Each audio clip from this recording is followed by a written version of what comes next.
right, guys. So this is not Manhattan, by the way.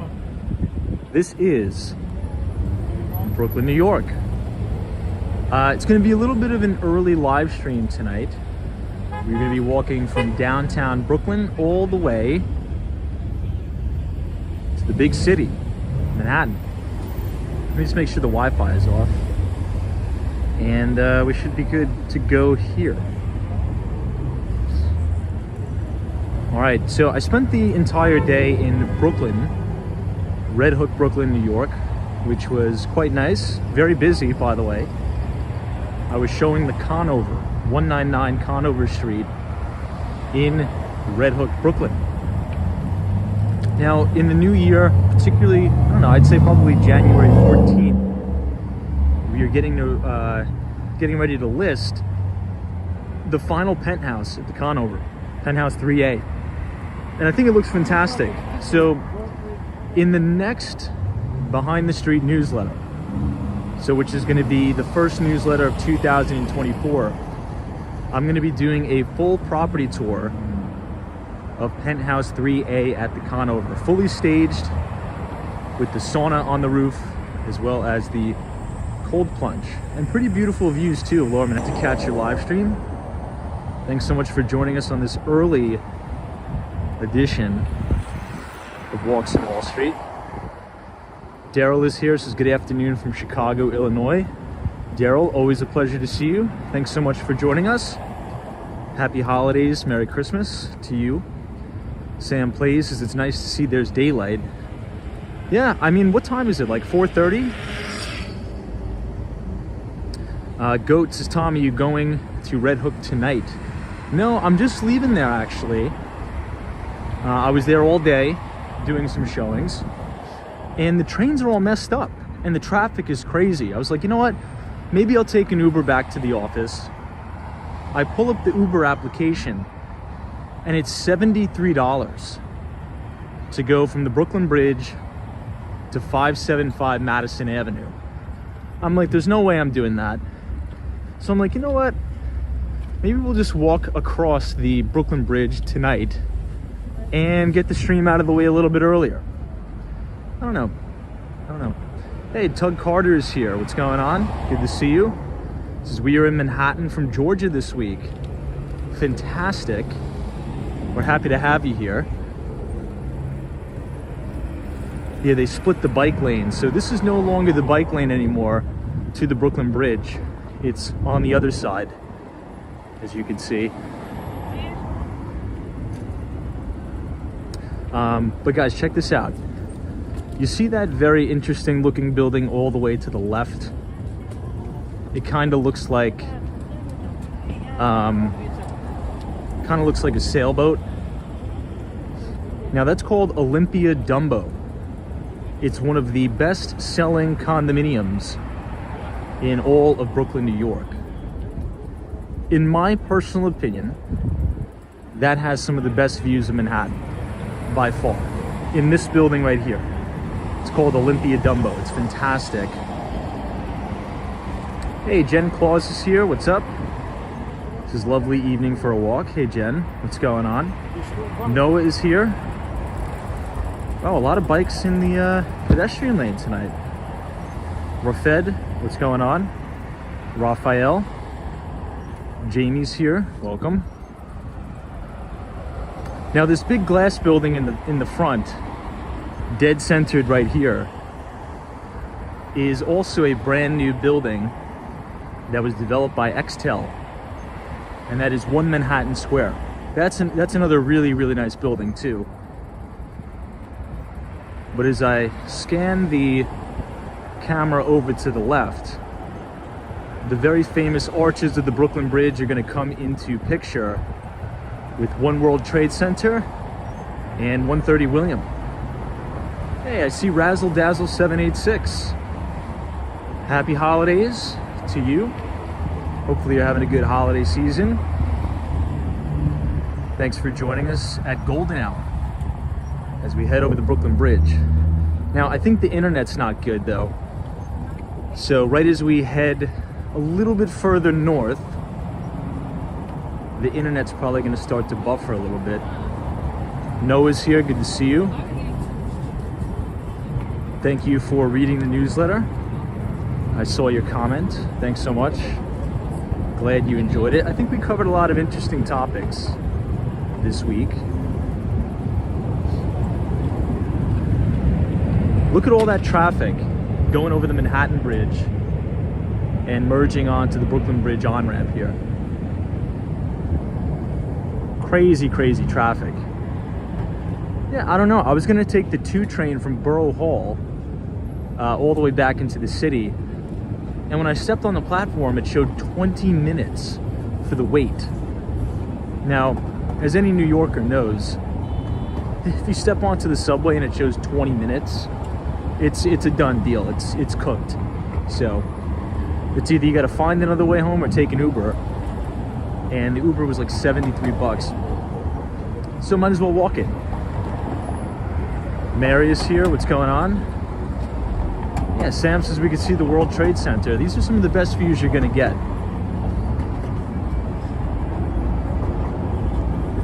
Now imagine living in Olympia Dumbo and having one of the units that are the full floor units facing Lower Manhattan. You're pretty much living on top of the Brooklyn Bridge with unobstructed views of Lower Manhattan. Pretty cool. A.G. Jordan III is here. What's going on? Happy holidays, Merry Christmas, and Happy Friday.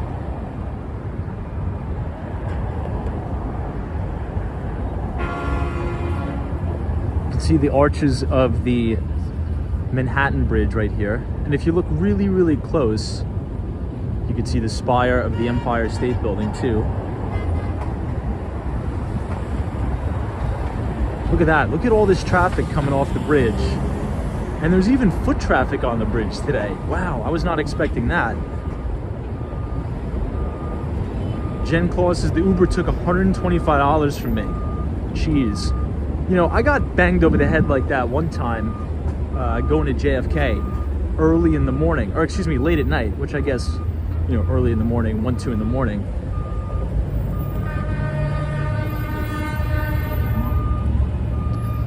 I was not expecting this many tourists to be on the Brooklyn Bridge. It's packed tonight.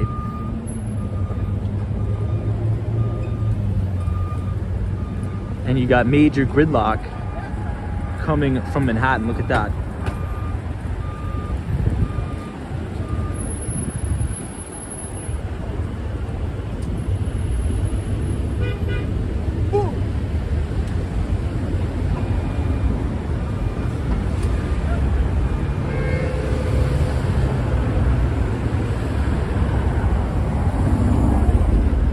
What's up, JK? Good to see you.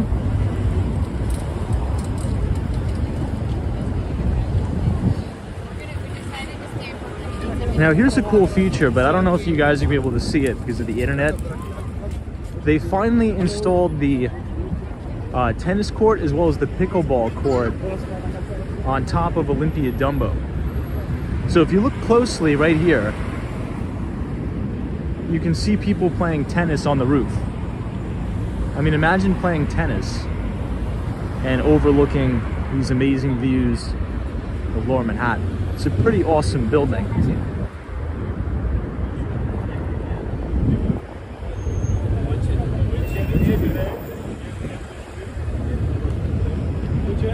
Daniel's here. What's up, Daniel? Marit, happy Friday.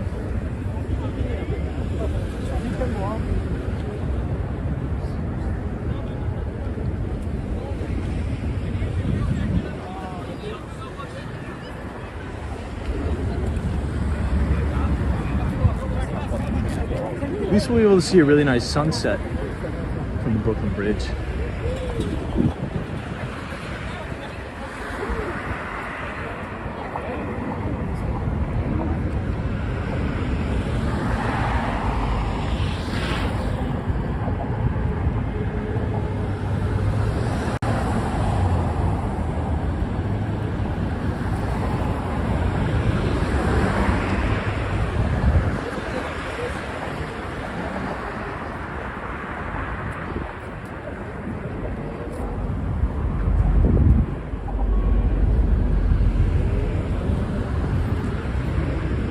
can see a little bit of the Statue of Liberty in the distance too.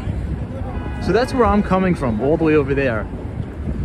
Right where the sun is setting. That's where I was today.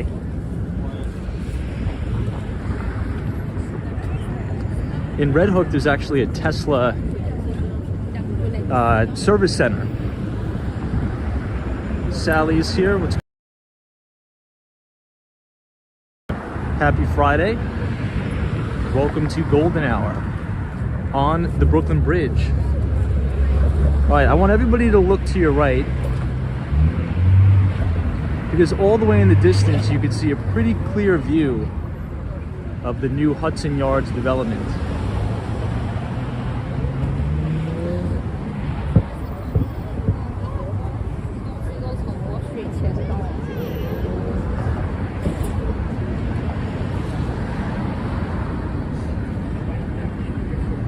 Wow, Lower Manhattan looks incredible tonight.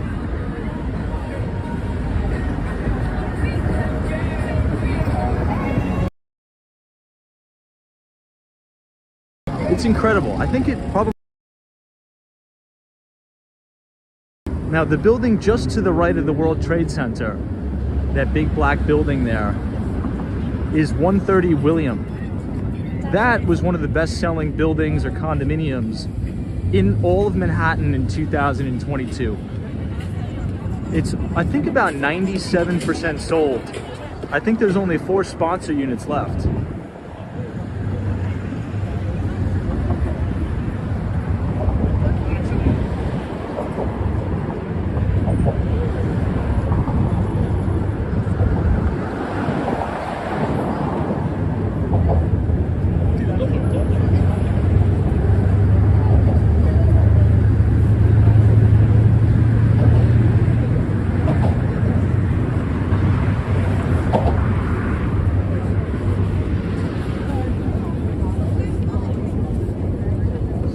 Wow, look at that.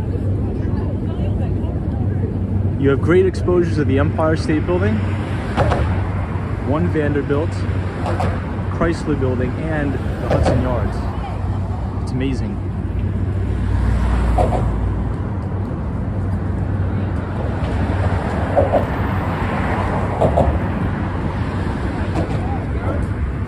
DC3, what's up?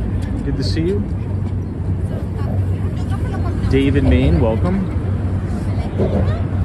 Happy Friday. I think we'll probably be able to make it all the way over the Brooklyn Bridge in about 20 minutes, depending on how crazy crowded it's going to be. Stephen Bate is here. Says, hey everybody. What's up, Stephen? You guys are joining me from my commute, or for my commute, back from work to the office. It's not a bad commute.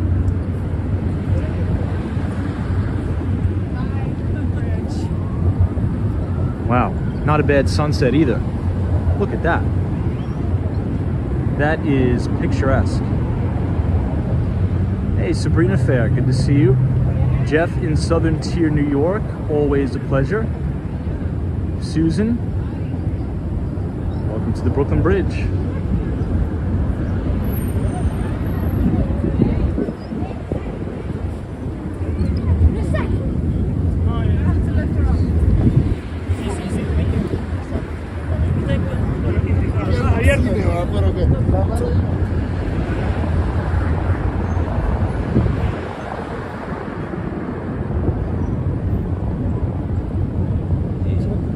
RCM, what's going on? Thanks for joining us on this afternoon commute. Oh, look at that. We have the Staten Island ferry going by. Look at this. That's so nice.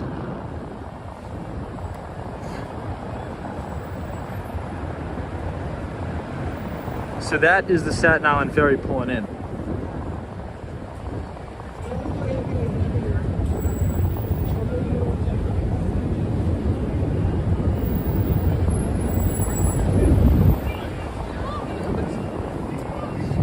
Pretty much gridlock traffic coming from Manhattan to Brooklyn.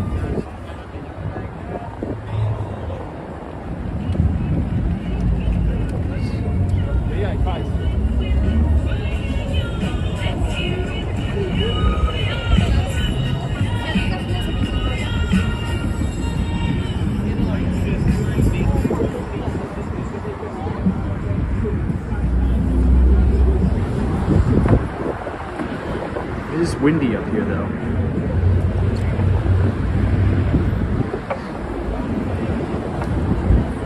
Eric S says, I hope everything went well today. It did. It did. Things went very well.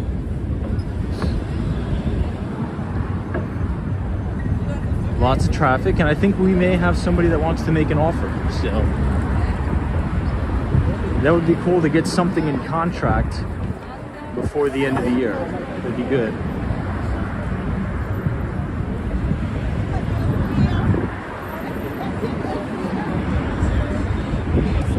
Hope your day went well as well. Now, as we get directly over the water, it gets way colder and way windier too.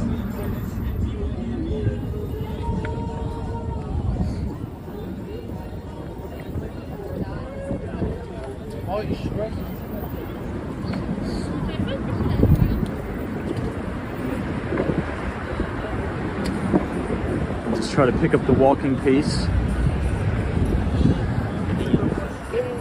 so we can get away from the Brian's here. What's going on?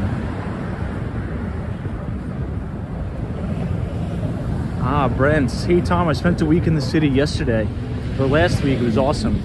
I could imagine, and I think the weather was pretty good too last week.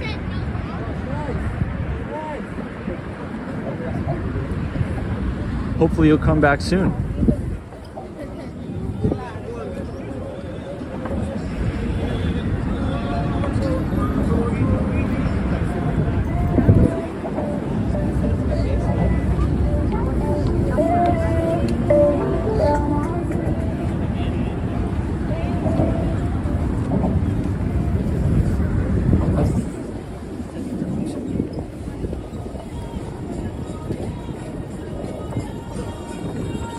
Oh, we got a couple more of these guys. I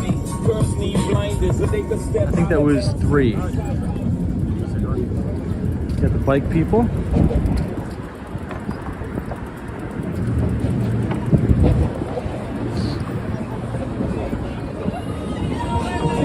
Oh, we got another one.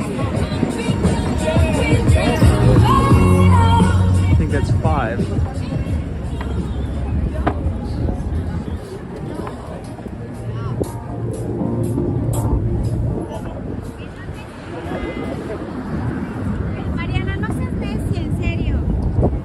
Yikes, that's dangerous. Don't stand up on the grates there, the Brooklyn Bridge. A little bit too risky for me.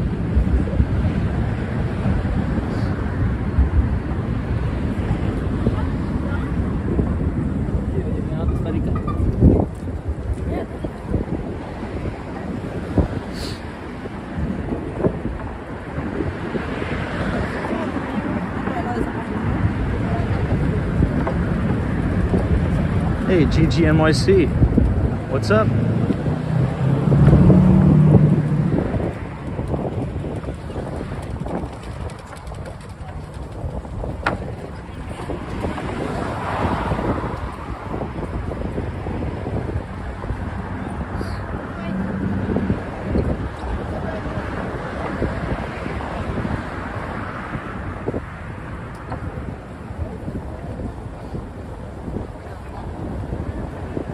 Brian says, any Christmas plans?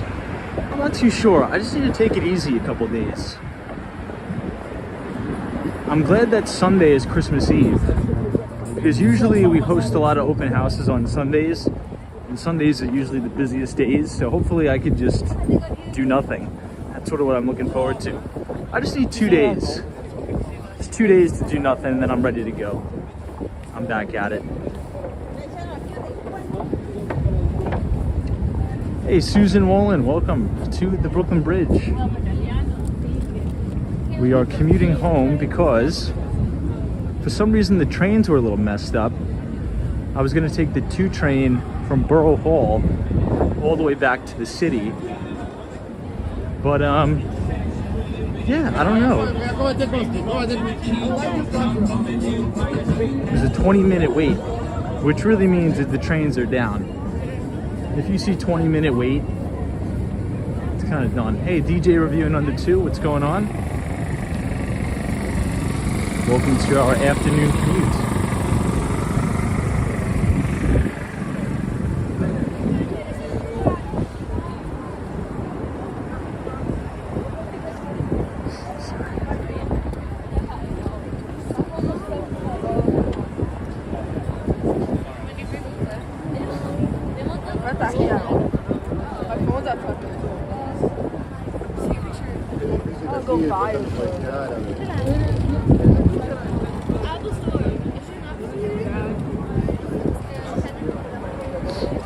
Hey, the Mighty Bull, thank you so much.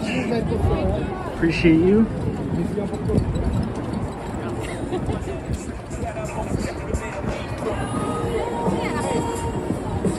I think that's number 6. We're making it over the bridge in pretty good timing. I think we'll still make it in 20 minutes. We'll see.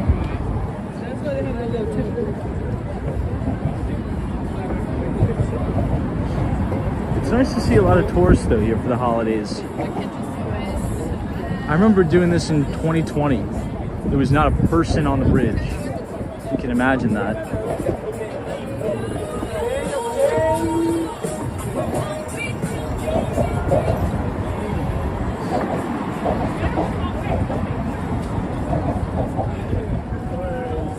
Roberto, what's going on?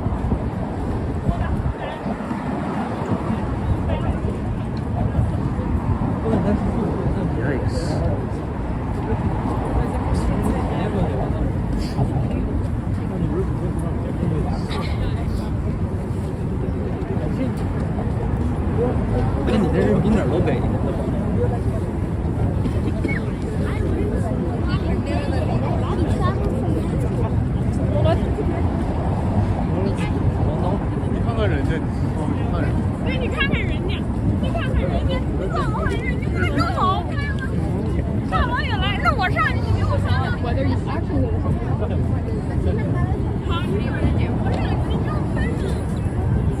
Wow, this is like gridlock here.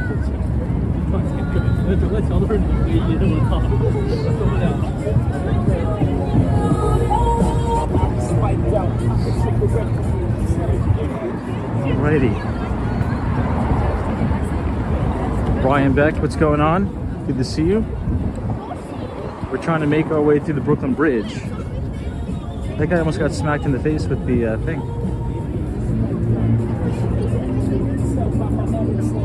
Excuse me, sorry about that.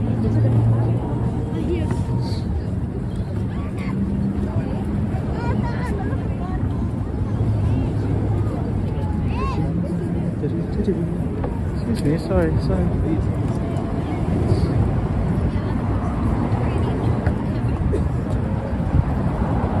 Right, I think we made it through much of the crowd.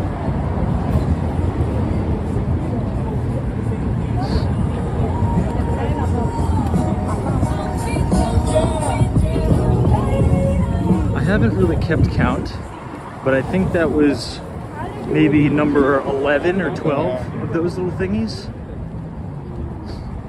I think that's kind of a little bit too much. I don't know about you guys. I think about 11 too many spinny thingies on the Brooklyn Bridge.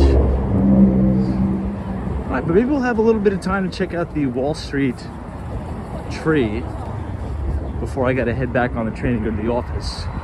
We'll see.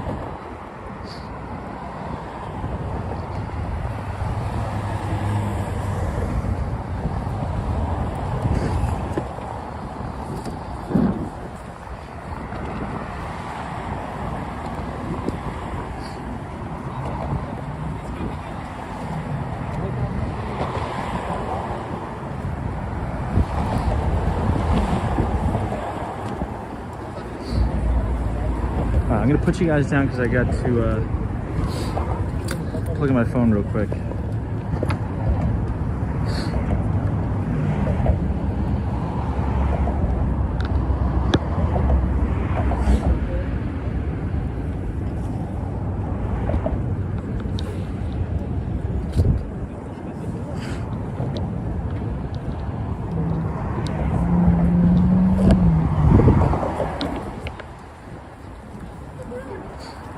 studio back in action. We're ready to go.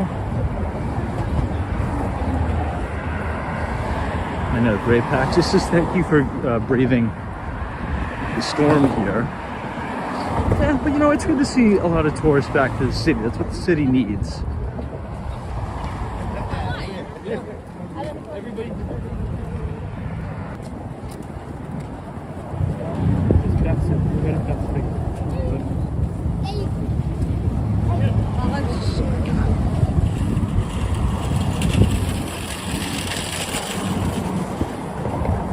Hey, DJ reviewing under tubes. Great newsletter this week, Tom. Thank you.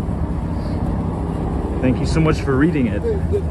Yeah, I wanted to include some thematic investment thesis for 2024.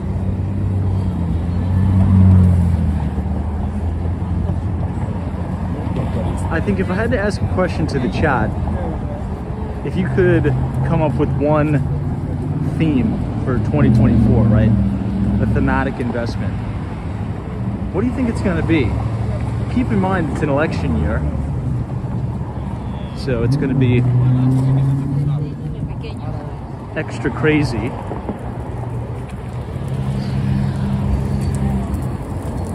For me, it's cybersecurity for 2024. However, it's kind of weird. Statistics show that tech in general, right, enterprise software, SaaS, usually performs the worst. It's the worst performing sector during presidential election years. I don't know why, but it's true. The best performing sectors are energy, surprisingly, during election years. But enterprise software and SaaS are usually the worst performing sectors.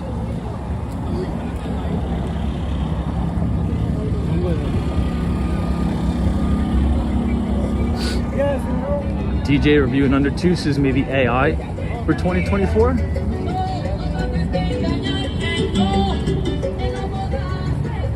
Lawrence's retirement. So maybe like home health care, potentially assisted living. Yeah, that was sort of my wheelhouse back in the day. Oh, that was in January when we were here. Motive Care was one of my biggest customers. Ticker symbol MODV, I think? I forget the ticker.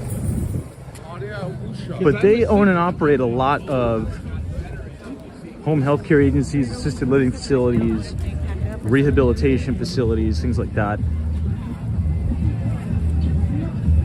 You know, the fastest growing demographic is seniors, right?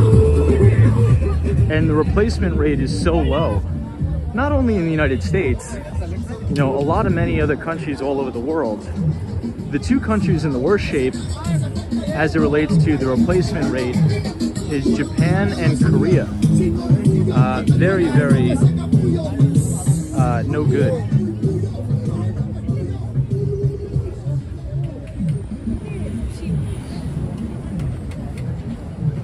All right, we've made it through the craziness.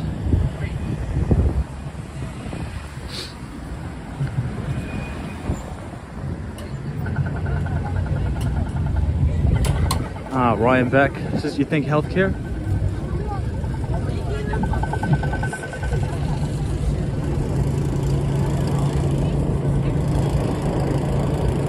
Yeah, I mean, the percentage of income spent on healthcare is only going to increase, particularly in the United States.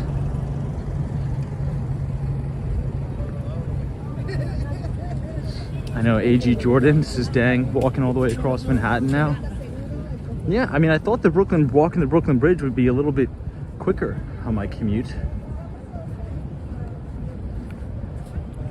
Sorry, the camera lens is probably out of focus, but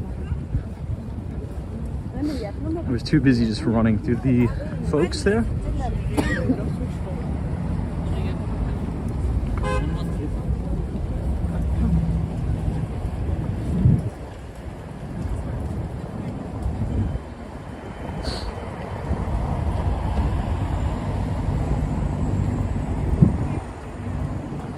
But yes, generally, I definitely agree. Healthcare sector is always probably going to do very well. For some unfortunate reasons too. Particularly because Americans are unhealthy. Hey Michael, what's going on? Just the Bitcoin halving is in April. Yeah, you're right. That's another big, maybe thematic investment coming up for 2024. I think it's what, 111 days away. We included that in this week's newsletter. Sort of, we went back to the founding block, the Genesis block as they call it, and measured the average price movements 12 months after the halving.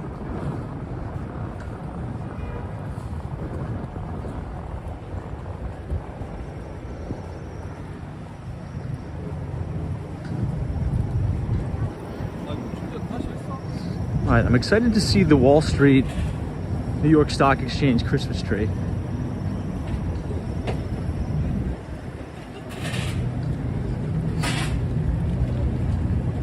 And then BlackRock will probably have their ETF approved relatively soon. But I don't think I would ever buy any of those products. Ryan Bex, thank you for another great year. Thank you for another fantastic year. Appreciate it very much. Caitlin, welcome. Good to see you. Welcome to Lower Manhattan. So we officially walked all the way from downtown Brooklyn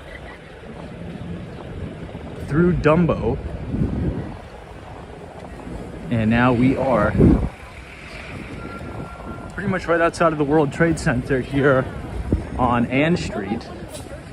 We'll have a pretty bang-on view right here.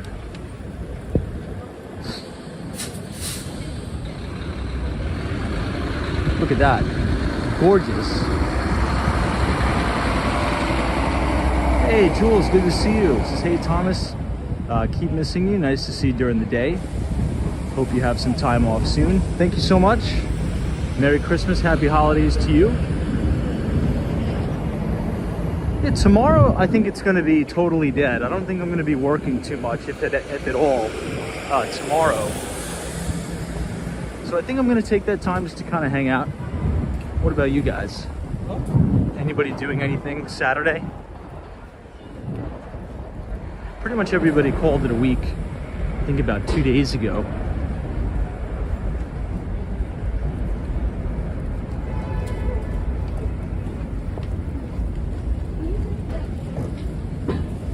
Fulton Street. If you make a left, it'll bring you to 130 William, which is one of the best-selling condos in Manhattan. But we're going to continue to walk down to Wall Street, right at Trinity Church, and we'll check out the New York Stock Exchange.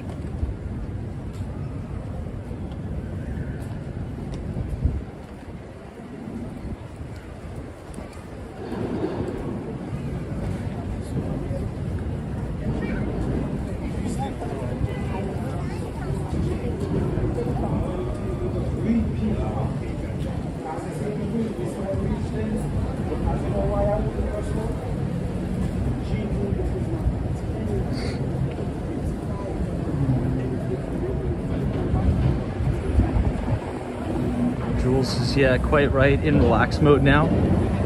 Very good.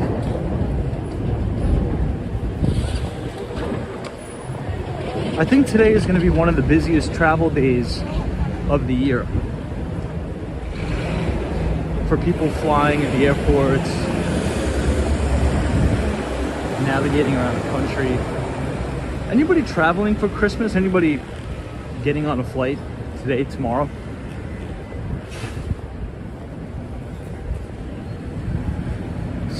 I think the weather should be pretty good, so not expecting many delays. Firestorm is here. What's going on? Patricia Johnson says happy Friday. Happy Friday to you too. welcome to Lower Manhattan.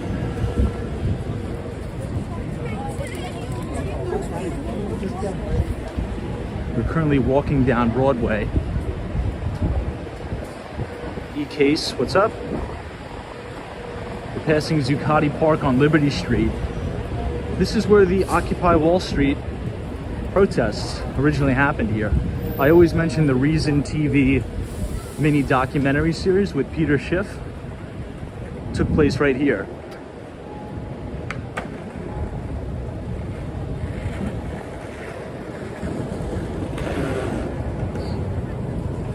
Really fantastic film. Hey Robert, what's going on? Merry Christmas, happy holidays to you and your family. Wow, Kristen says, Tom, Logan Airport yesterday was crazy. It was on the news. Wow. Maybe we'll take a little bit of a detour here by the Brown Brothers. And we'll say hello to the Federal Reserve. Fed Chair Jerome Powell. Bree Grams, Merry Christmas to you. Happy Festivus as well. Festivus for the rest of us, absolutely. Sunshine after rain. What's going on?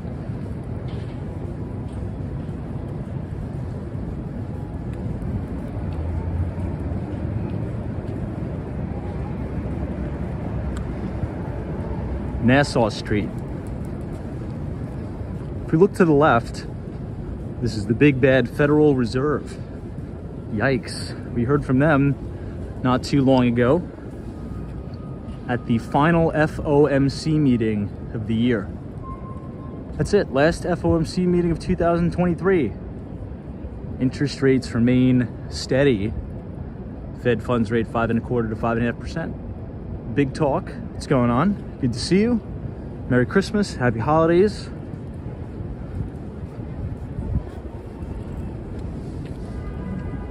Let's walk down this way because we can get to see the Capitol Grill. Love the Capitol Grill. Has anybody in the chat eaten at this Capitol Grill close to this exchange? It's a very good one. I recently ate at the one near Radio City Music Hall. This one appears to be closed, but it's right to our right on Pine Street. And this is Federal Hall.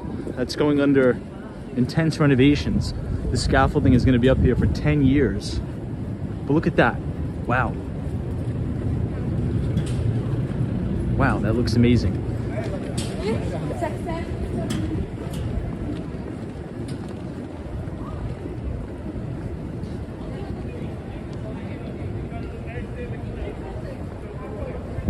Bree Graham says only a few more emails and then I'm done with work.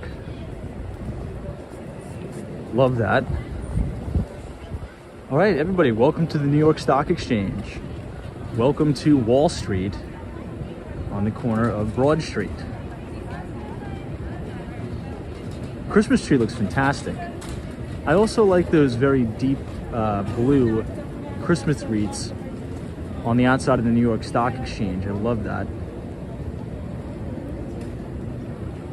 Wow, Patricia Johnson says Tom Reagan International has the busiest international runway in the world. I did not know that. I would have thought it would have been JFK or something like that. Susan Mullen says love the Wall Street tree.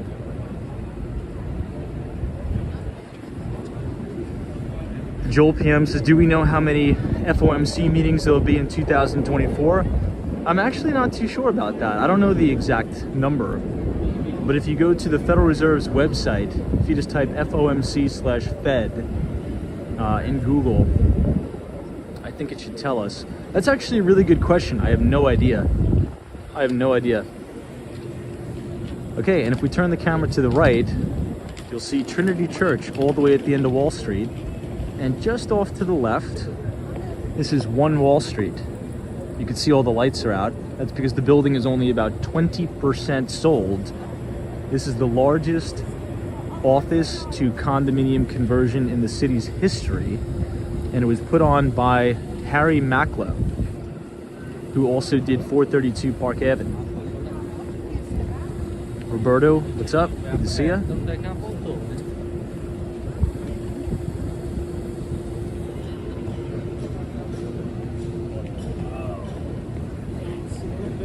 It's too bad that this is all covered in scaffolding. I'll try to give you guys a quick peek behind the scaffolding here.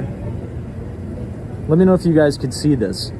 These are the very famous stairs that I used to have lunch on. I used to, have a cup of coffee on my lunch break and overlook the New York Stock Exchange.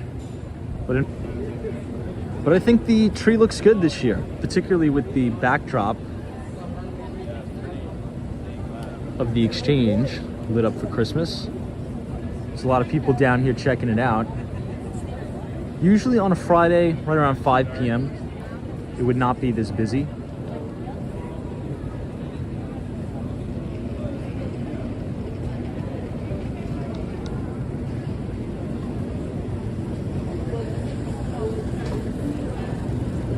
Let's go a little bit further down and then get a better view from this angle.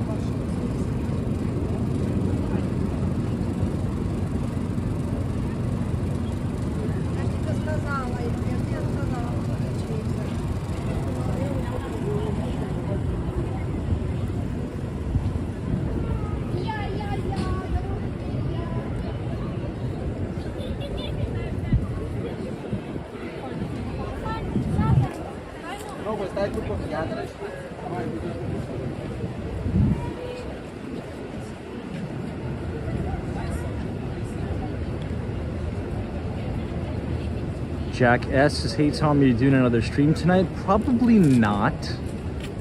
Probably not, but that's to be determined, TBD.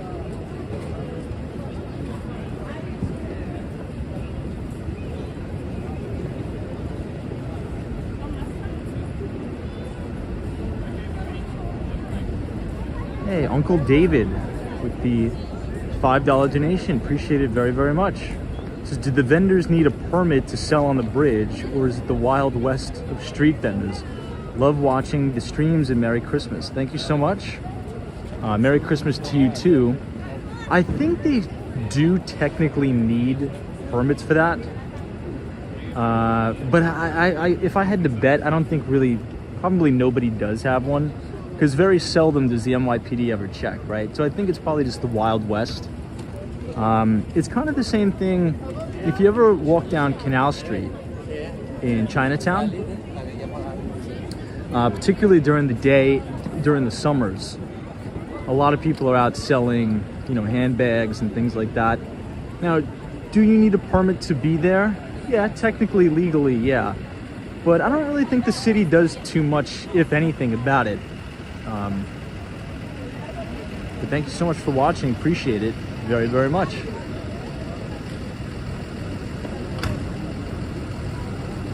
Yeah, the Wall Street tree is definitely a little bit better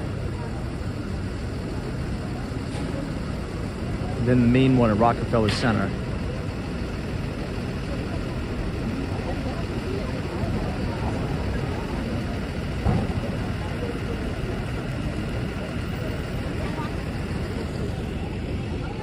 And then this is the Fearless Girl, which is one of my favorite statues or monuments in the city.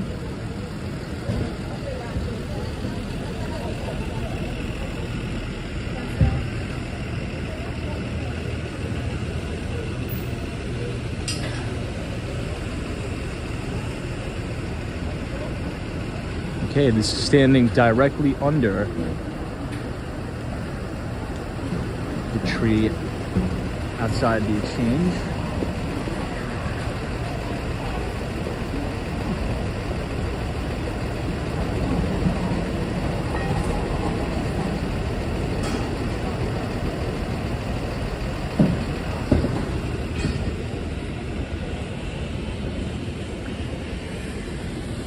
If you guys are enjoying the live stream so far tonight, feel free to leave a like on the video and click the subscribe button if you're new. We usually go live every night at 8:30. We're a little bit early tonight. as we cross Exchange Place. Hey, Michelle Frank. Merry Christmas, Happy New Year, and Happy Friday. Wow, this is a really nice view. Look at that.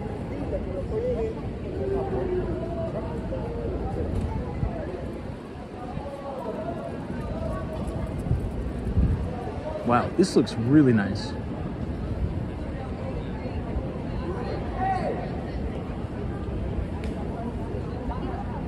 I think the main reason why I like this one better is because of the twinkling lights as opposed to Rockefeller Center.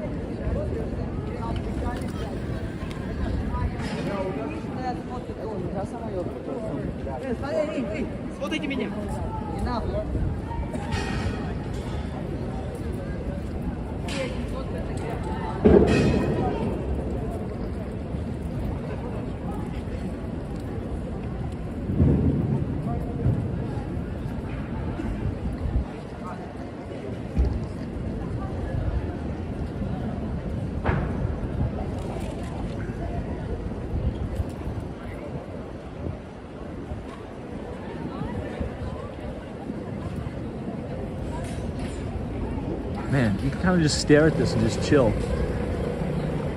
Yeah, Pete NYC says a not so crowded compared to Rockefeller Center. I mean, if you're a tourist and you want to see a tree in New York City, I think this kind of looks a little bit better, and it's a lot quieter, calmer. I can only imagine how busy Radio City Music Hall and Rockefeller Center is going to be tonight. But I think they did a fantastic job. They did an amazing job this year. Since we're down here, let's go check out the Mighty Bull for good luck. And maybe we'll have time to walk past our newest development that we just launched. All right, now that we're standing a little bit further away, I think it looks even better. This is like perfectly centered in the middle of the street.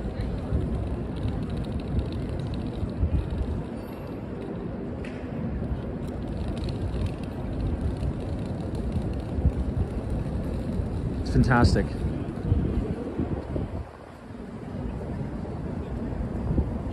Hey Stephanie, good to see you. Oh yeah, that's right. You said you went to Rockefeller Center recently. You could barely move. Yeah, it's particularly now. But let's start to head uptown, and maybe we'll just have enough time to go to 19th Street, okay? So 435 West 19th Street is our new development project that we just launched. So we just listed Penthouse 2 right near the Lantern Building, if anybody's familiar with that building, right on the High Line. It's sort of the interesting looking building that kind of has, it almost looks like it's the one that the windows sort of bay out a little bit.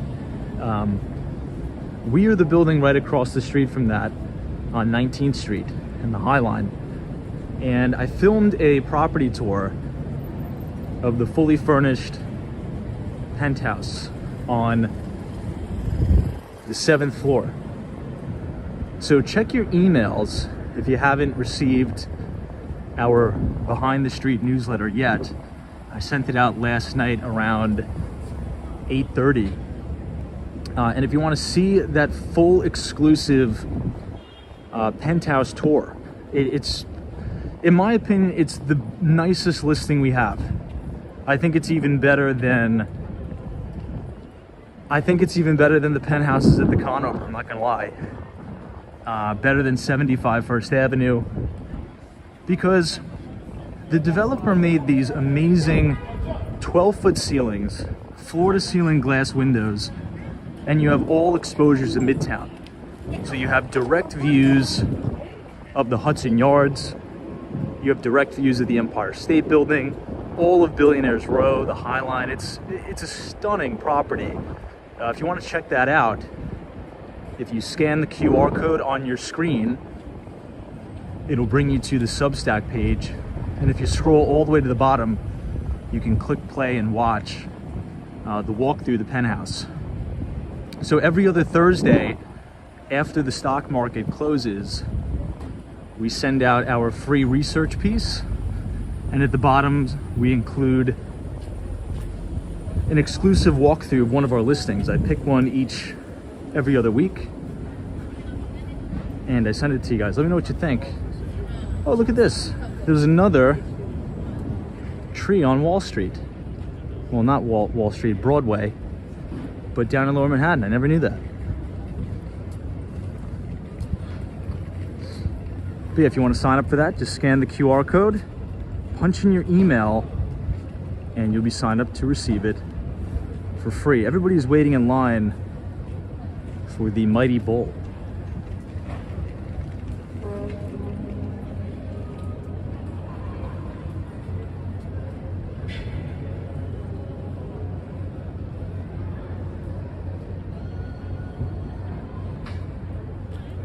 Hey, Arctic Paratrooper, good to see you. Merry Christmas to you. Thank you so much.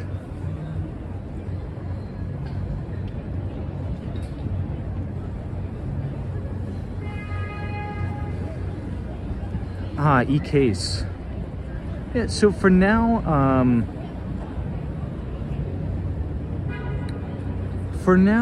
I am still a little bit wary of the altcoins, so to speak, because the SEC is really clamping down on a lot of cryptocurrencies because they're being classified as securities.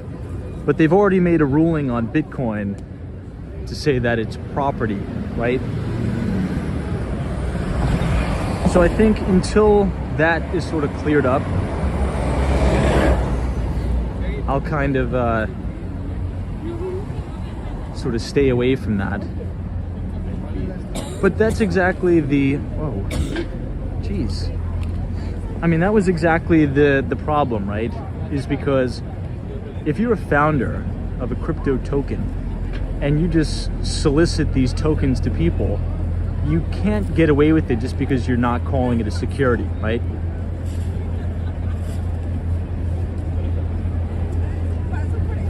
So that's the theory. It's like, okay, if you create a crypto token and you solicit and market it to people, are you or are you not soliciting an unlicensed or unregistered security? Now, I'm not a lawyer, okay, but I say you are. I say yes. I say the answer to that is yes. The SEC has yet to make that decision, but if I had to bet money, I think the SEC will make the decision to say yes.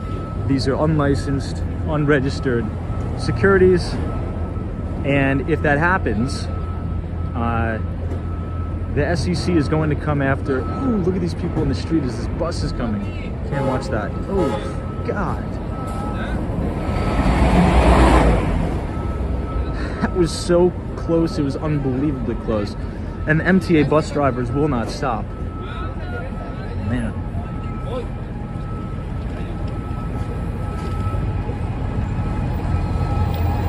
Hey, Zozo, Bob, Gary Carpenter, what's going on?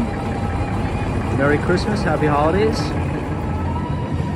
Yeah, but anyway, you know, if once the SEC officially makes the ruling and says that the vast majority of these altcoins are securities, all of these celebrities, right, and all of the people that were paid to promote these tokens, it's not gonna be a fun day, okay, at all.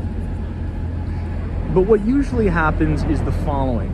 The SEC will pick a handful of people, like 5 notable people, and they'll just make an example out of them and hit them with a crazy fee, or they'll do a little bit of jail time, and then that sort of sets the precedent for, you know, a go forward. But it's what happens every time.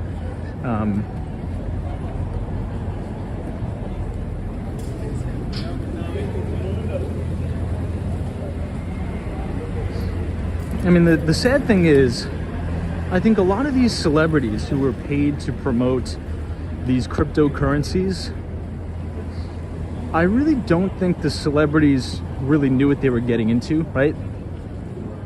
Because celebrities aren't investment professionals. They're celebrities, right? They make movies, they make music, and they didn't really, I really believe that they didn't understand what they were promoting. Not to sound harsh or mean, I think the cryptocurrency people used a lot of the celebrities and athletes as useful idiots, so to speak. And I'm not saying that in a mean way. You know, if you wave $5 million in front of someone's face and says, you know, hey, Tom Brady, put your face next to FTX, I'll give you $50 million. You know, they don't really know what they're promoting. They're just doing it because they're getting a ton of money. So I don't think there was any nefarious activity on that side. I think the nefarious activity was on the founder's side of these crypto tokens, in my opinion. All right, everybody, check this out.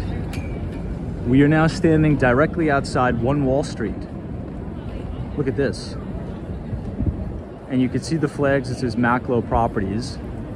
This is the largest office to condominium conversion in Manhattan. Look at how massive this building is. It's huge. There's over 500 units in the building. You have a Whole Foods in the building as well, direct access. And this unit all the way in the back, where you see all the glass, I actually previewed that building, or that particular unit, and it's pretty cool. Because from your window, you could see the mighty vault, which is awesome.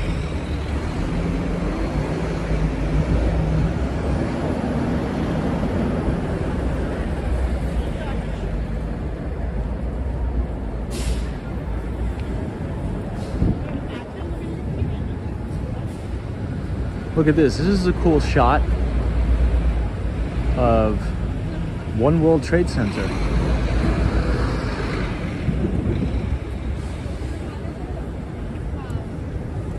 Could we get a quick time check in the chat? I just want to make sure I'm not running over time here.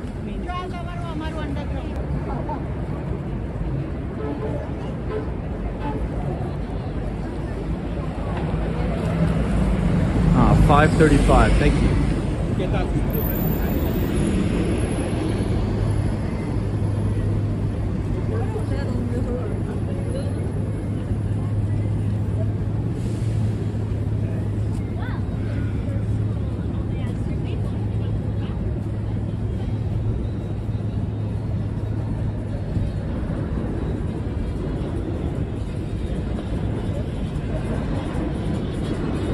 It almost feels like 10 o'clock at night, but it's only 5:30. That's one thing I don't like about the winter. It just gets too dark too soon.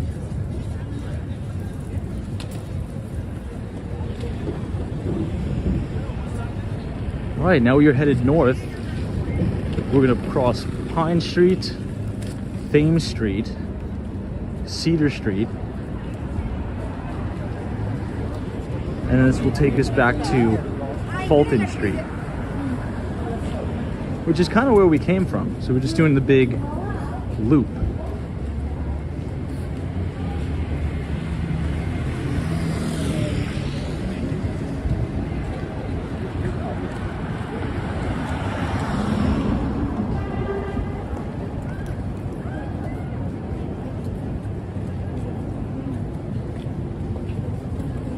And he says it's still daylight in Atlanta.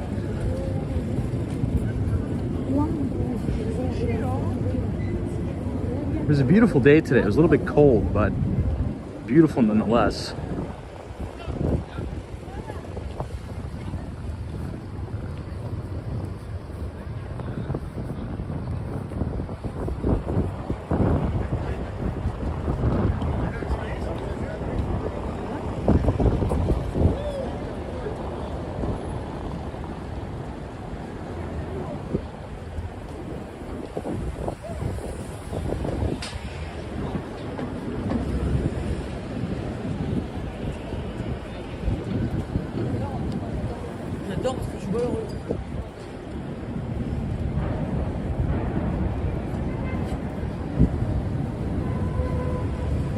JW. This is imagine if QQQ goes south right at the 2021 top.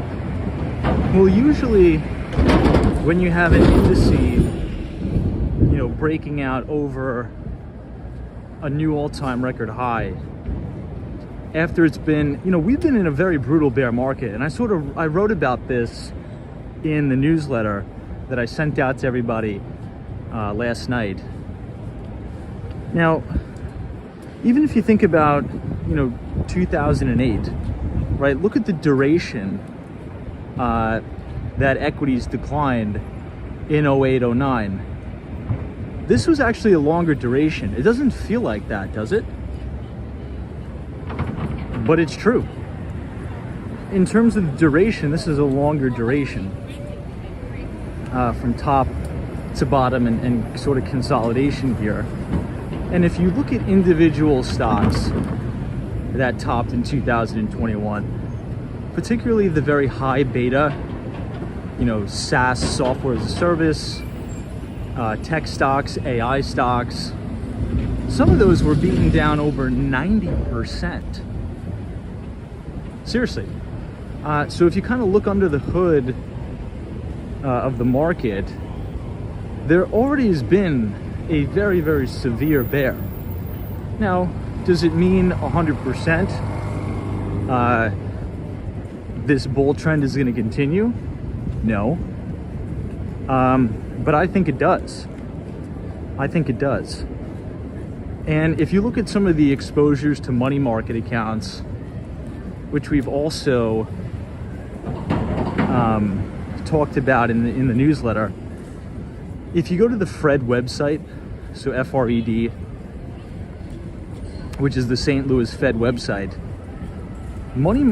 cash and money markets, right, which are just essentially short-term security accounts to provide liquidity while giving investors yield, right? So a lot of money markets will invest in like short-term treasuries. It'll be very stable and very liquid, right? A lot of investors have been parking money in money markets. There's about, I think, a little over $6 trillion that is accumulated now in money markets. That's continuously accumulating more because interest rates are 5% on a money market, right? So think about all of that dry powder or cash that's on the sidelines. It's at all-time record highs. So even if this market does go back into a correction, right, and we have, a drawdown of 30% again, which I think is unlikely from these levels. I think it's very unlikely.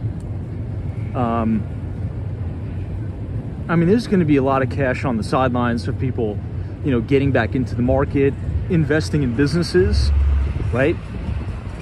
Because you have to think about private equity venture capital, which has essentially been dead over the last 2 years. A lot of that money will probably go into those distressed assets should we roll over again. And that's going to spark more innovation, right? So there's not a shortage of capital at all. At all.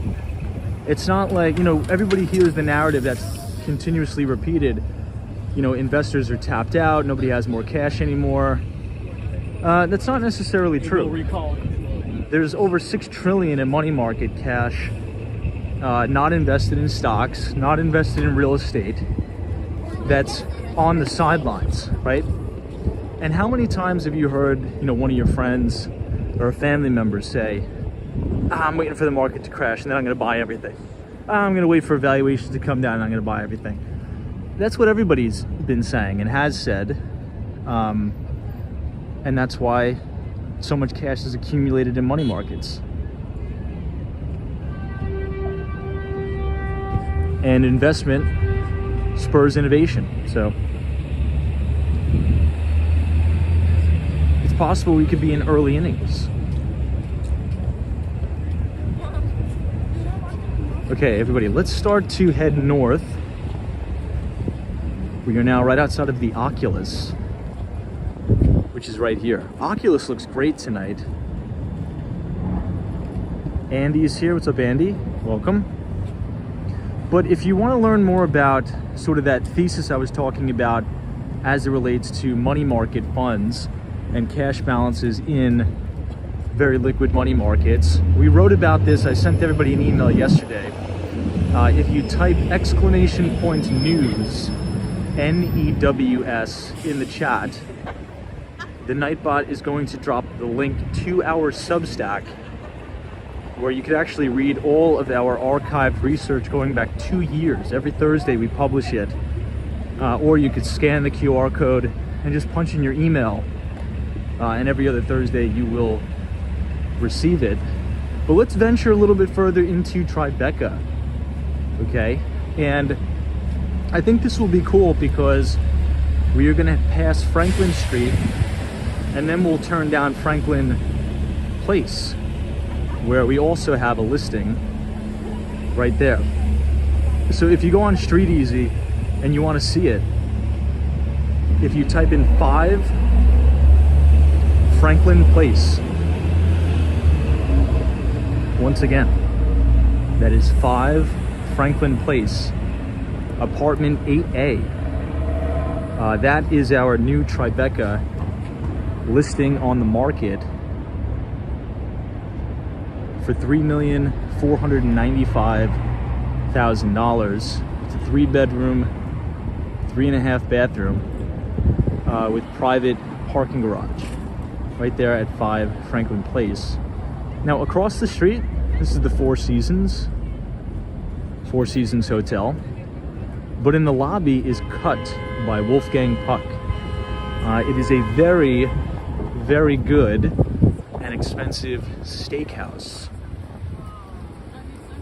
and it's right inside the Four Seasons.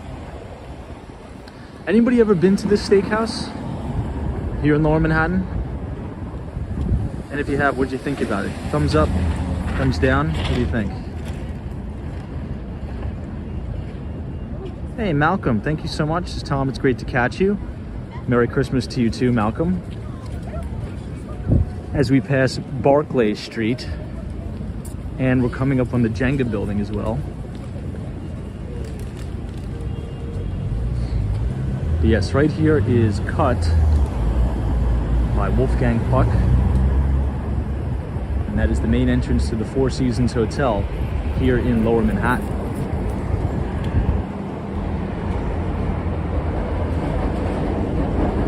Hey Chris B, what's going on? Elias is here. What's up, Elias? Thanks for joining us. You guys want to check out the menu? We'll check out the menu.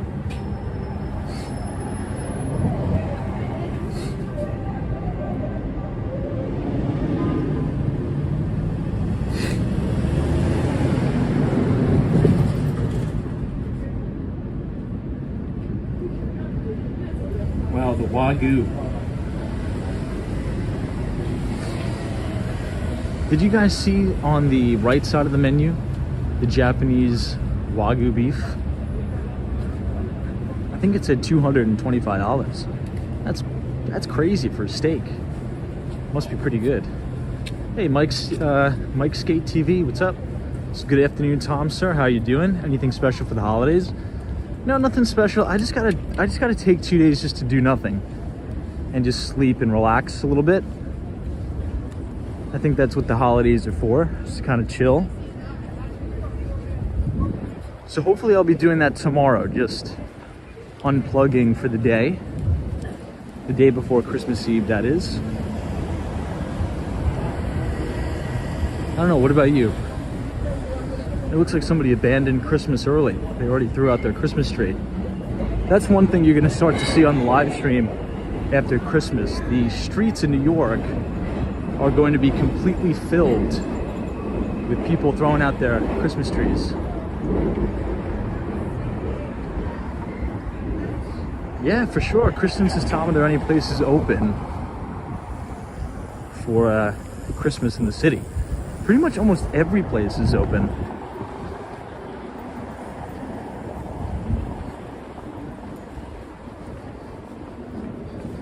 Yeah, the city is very popular to go to for dinner on Christmas Day. There's a lot of restaurants open and that are offering specials for Christmas. They did the same thing for Thanksgiving too. This is Chambers Street, subway station. You get the AC, uptown or downtown.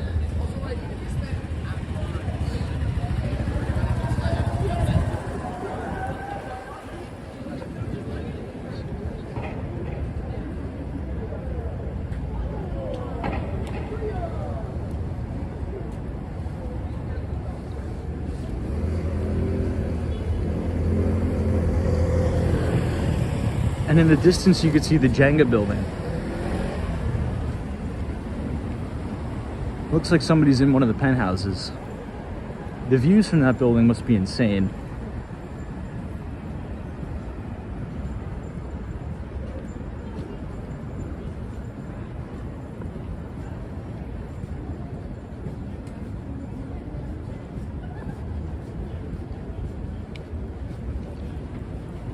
All right, we are walking directly up Church Street.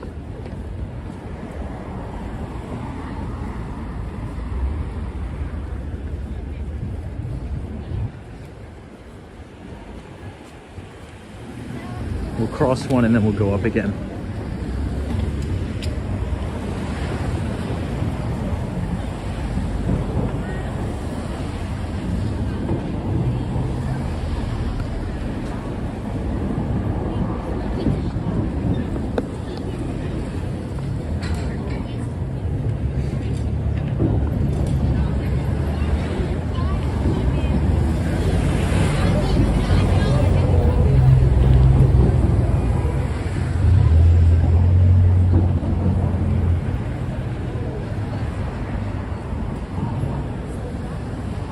Hey Malcolm, good to see you.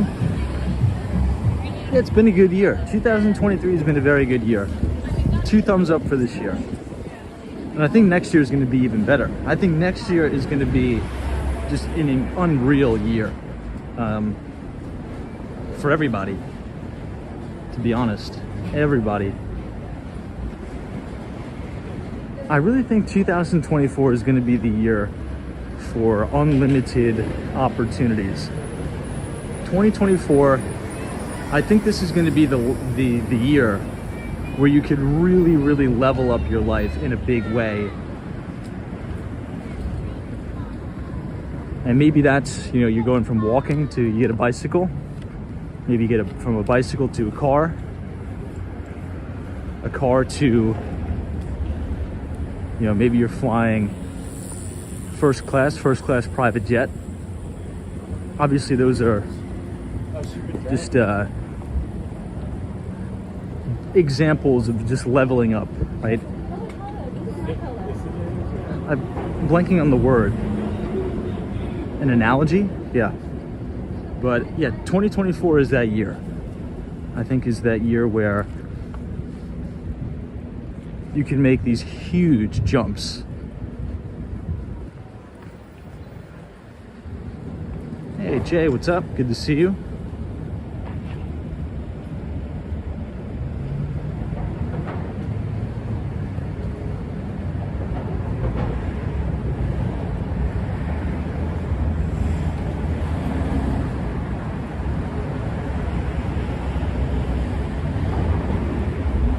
Now we're gonna be coming up on Canal Street here in a moment. Hey Rex, what's up? This is Good Evening Tom early tonight. Who really has the best pizza in New York? I'm actually gonna get pizza tonight, by the way, Rex. But yeah, we're on early tonight because I spent the whole day in Red Hook, Brooklyn. I was at my open house at the Conover in Red Hook. If anybody here in the chat knows of anyone that's looking for a really nice condo in Red Hook, Brooklyn, send them over my way. Let me know. We have a really good product out there, the Conover, 199 Conover Street. So I was at the open house today. It went well, very well. I met a ton of cool people, had a few laughs.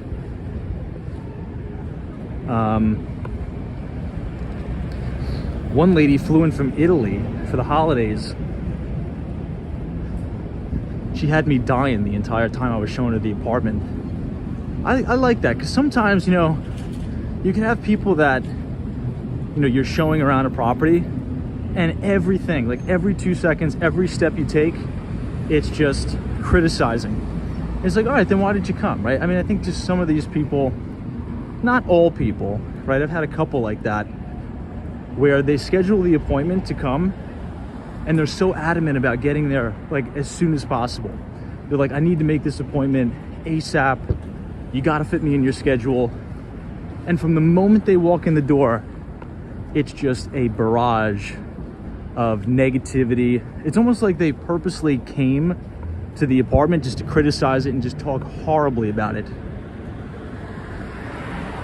I had this one client that was, you know, I had to move around my entire schedule, you know, just to get her into this place in Red Hook. And the first thing she says when she walks through the door, I introduce myself. I say, thank you so much for coming. My name is Thomas. I'm going to be showing you around today. I said, would you like a bottle of water? I said, I just brewed some tea. You know, I try to be hospitable. And she's like, you know what? Red Hook is not for me. I never liked this neighborhood. I said, oh, great. I said, no, fantastic. That's the first thing. She's like, I never liked this neighborhood. It's funny, you'll get people like that. And then every single step through the apartment, it's, oh, these finishes are horrible. These are disgusting. I would never. Oh, the floors are terrible. Oh, the smell in here. Oh my God. The smell. What else did she say? There was one other complaint. And I don't have any issues with complaints, but I just think it's funny because she was so adamant about coming. She's like, I need to see this, and you got to move your schedule around. I need to be here. And then it's just, yeah, terrible. I don't know, weird. All right, let's cross a little bit over.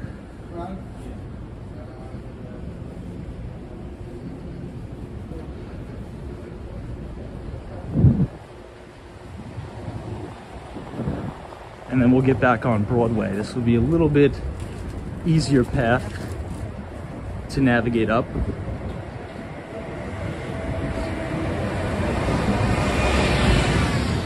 But you know, it's good to deal with all types of personalities, right? You need to be able to keep your cool and to continue on with the showing in the most professional manner possible while providing the best customer service, even if the people are being extremely, verbally abusive. You have to maintain that 100% absolute professionalism, class, customer service, everything. I think that's what sets apart,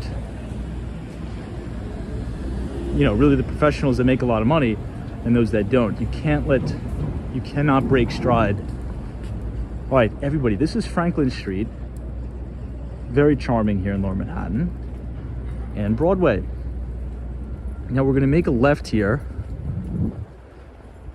Now, right off to the right, this is a beautiful facade, by the way. These are cast iron.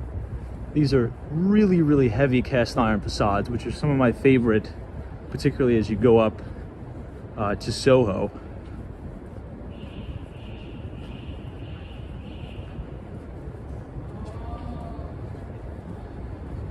But look at this, right off to the right.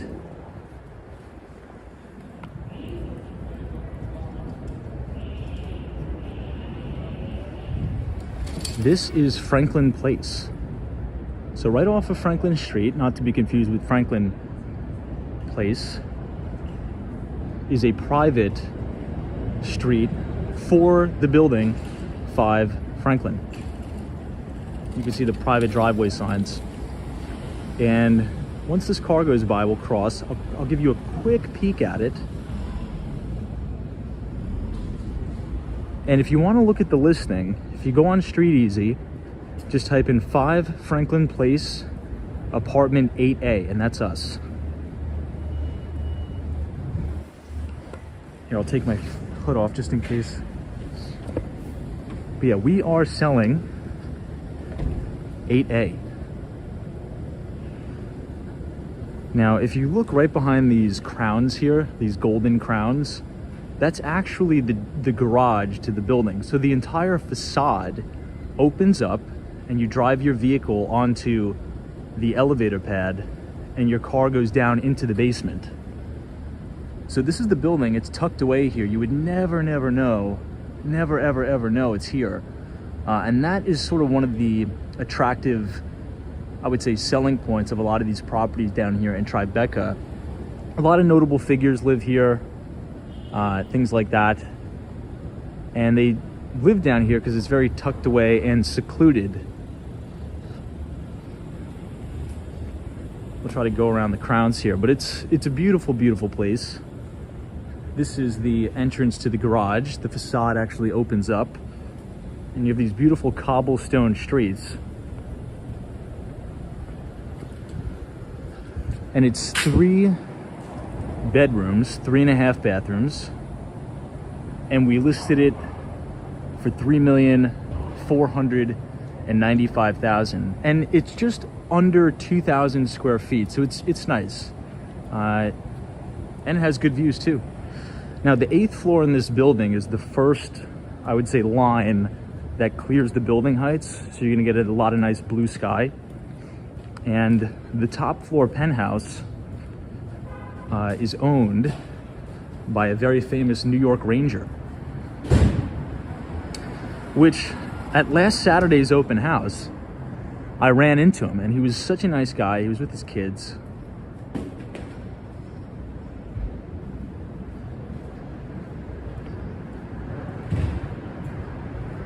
But yeah, what do you think? It's kind of cool down here, right?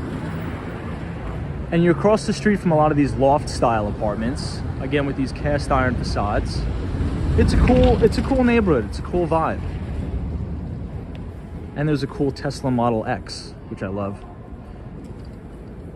All right, let me catch up on some of the comments.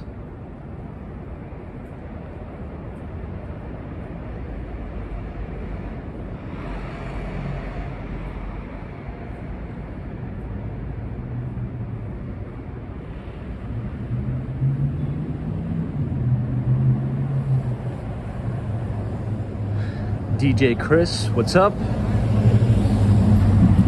Good to see you. Yeah, it's an early day for sure.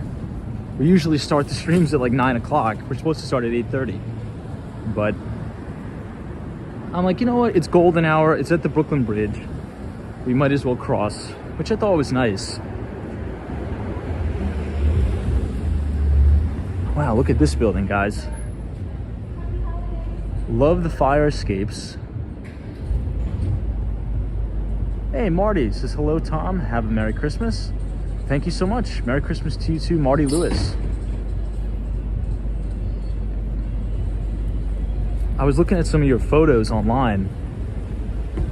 Stunning, stunning photos, Marty, of the Rockefeller Center Christmas tree, the ice skating rink. I always love looking at your page. You take great photos from around the city. Someone says, who is the Ranger? I can't say,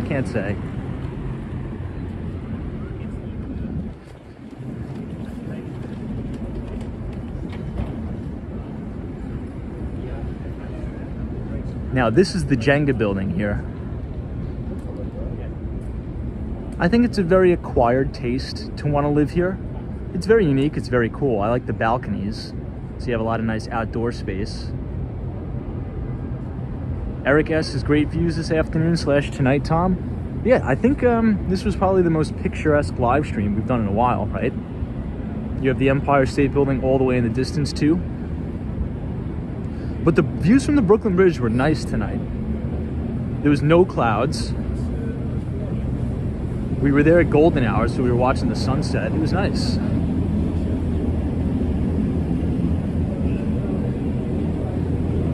Yeah, Michelle K, we're not too far away from that. We're right next door to the Roxy Hotel.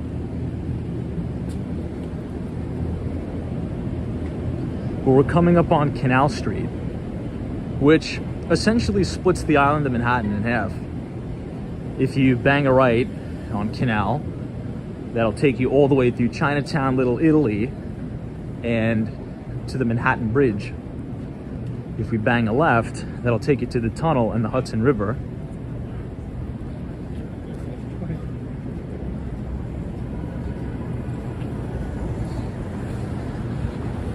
This is like a cool little pub and bar right off to the right.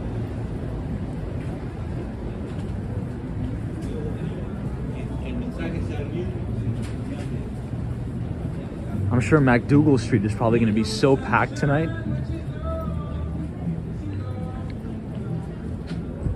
Wow, look at that. They did a phenomenal job with this outdoor dining shed here.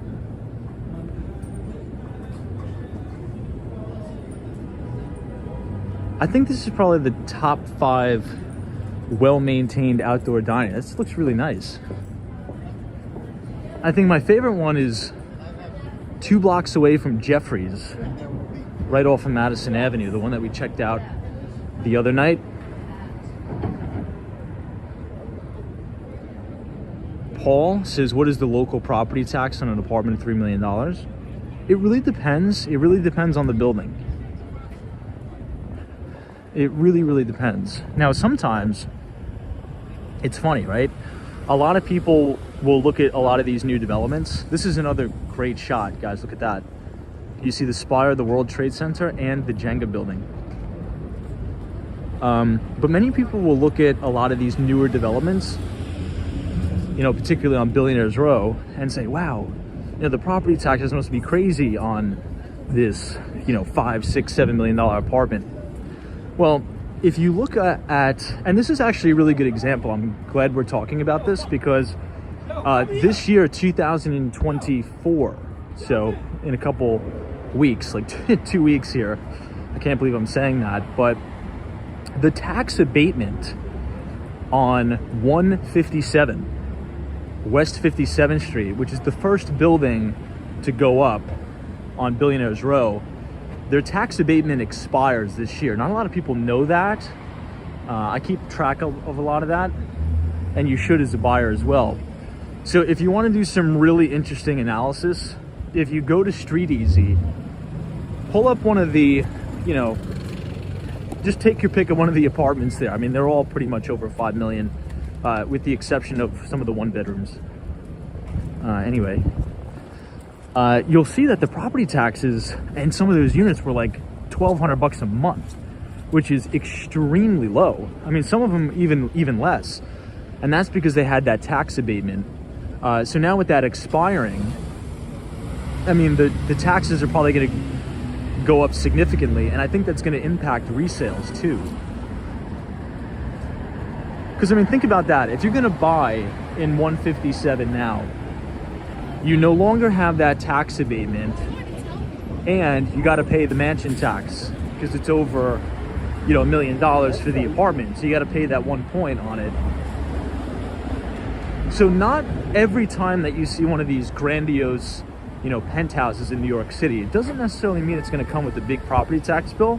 Oftentimes it could come with a significantly less property tax bill than, you know, even like $1 million apartment. It's kind of strange how it works.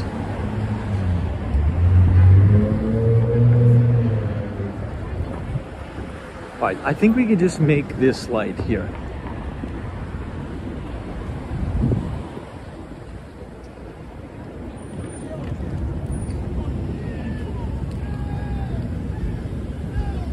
But you'll probably find higher property taxes in the suburbs surrounding New York City, particularly as you go out east to Nassau County, Suffolk County. In New Jersey, that's another state that has really high property taxes. New Jersey has really, really high property taxes. I think New Jersey, obviously it depends on your municipality, but I think they may have Nassau County beat in some of the counties there in New Jersey for property taxes too.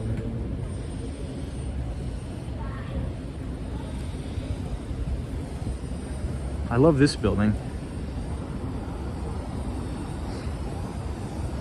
Joel PM says many restaurant owners don't realize that dining sheds destroyed their storefronts aesthetics on Google Maps and Street View. I never thought about that, Joel PM.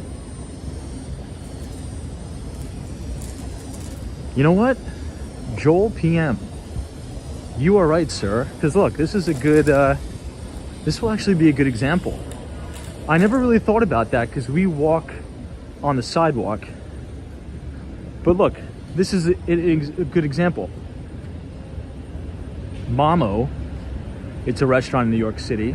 The facade is so beautiful, right? But the outdoor dining shed that's facing the street, it looks like a little shanty shack. Let's cross and see what a difference it makes. It's a good point. Now the question is, does that materially affect business? I'm not too sure. Probably not? I don't know. Oh yeah, it does. That's covering a beautiful facade. You have a nice awning here.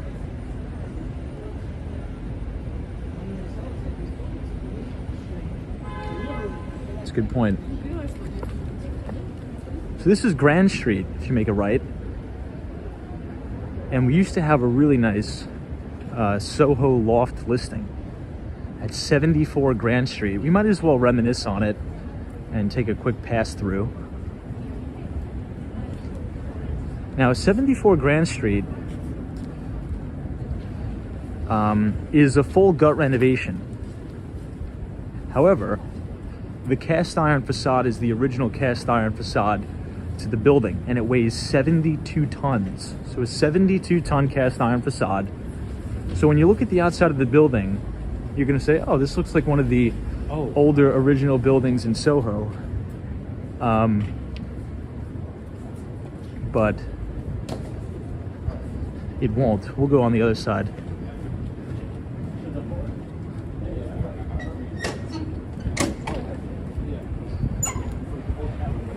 We'll cross here.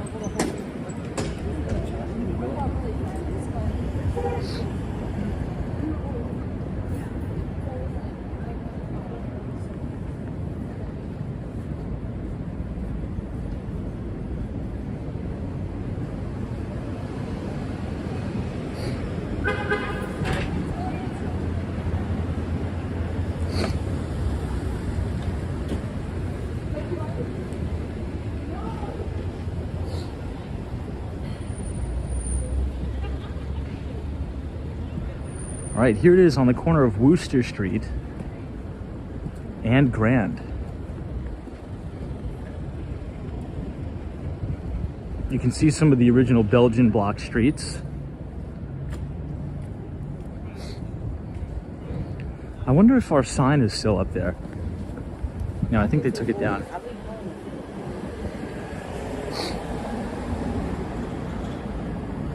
All right, what do you guys think? This is it. 74 Grand Street. Look at those ceilings. Incredible ceiling heights. You can see the Christmas tree there. And every single unit in the building is a full floor. So the developer, the sponsor, totally restored the 32-ton or 72-ton cast iron facade on the outside. And it's really nice inside those apartments. Really nice. I think I may have a property tour still up on YouTube, I think.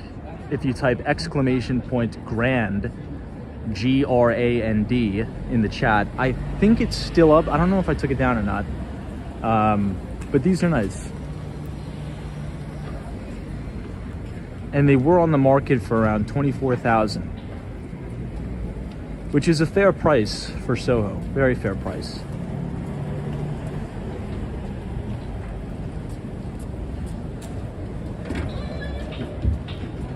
Particularly if you're getting a full loft.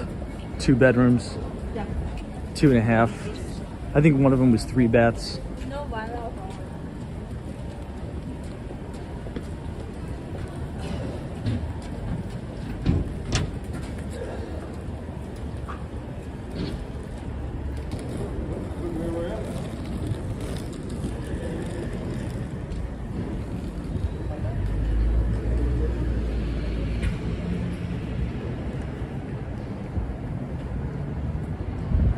E-case is amazing. You mean 24 mil?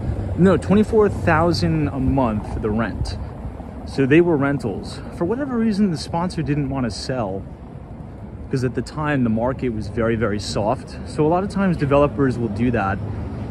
If the market's not doing well, they'll hold off on sales because they don't want to sell their property at a fire sale price, and they'll just choose to make them as rentals. But what do you guys think of all of the architecture here in Soho? I love it.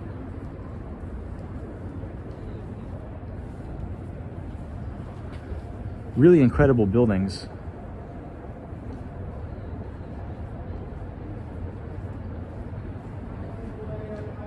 What do you think? Would you rather live in an old Soho style loft, or what appeals to you more? The super tall luxury buildings in all glass, or these more classic style New York cast iron lofts? Let me turn back and see this thing. What boy that fire on your dad. Wow, look at this one. This one's really nice. Yeah, Jim says love the cobblestone streets. I do too.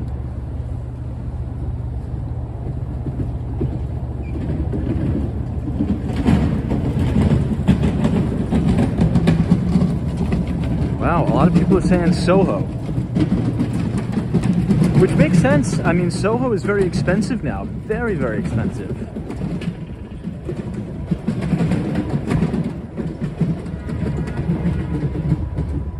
I think I'd want a Soho loft too. Depends. This is the Eden Fine Art Gallery.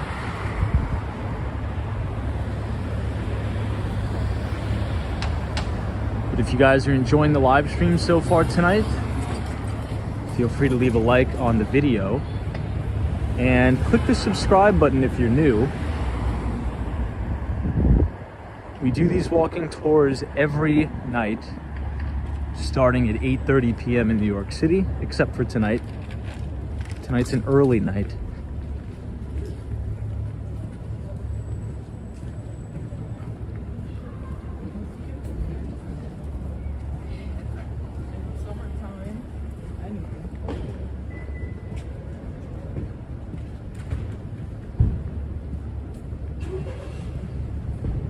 This was that jacket company everybody was recommending to me, Moose Knuckles. Not a big fan. I looked at them because you guys were recommending me the jackets from the company. I don't know, not a huge fan, but I think it's just because it's not my style. It doesn't mean the jackets are bad. It's just not my preference, I guess. Anybody here like that brand, Moose Knuckles?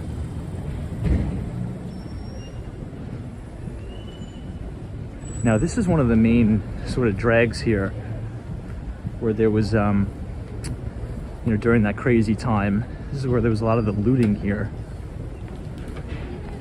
Oh, look at this. I think this one's my favorite.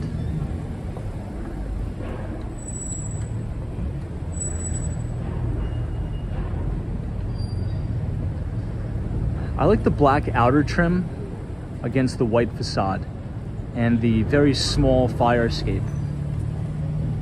They did a really good job on that one.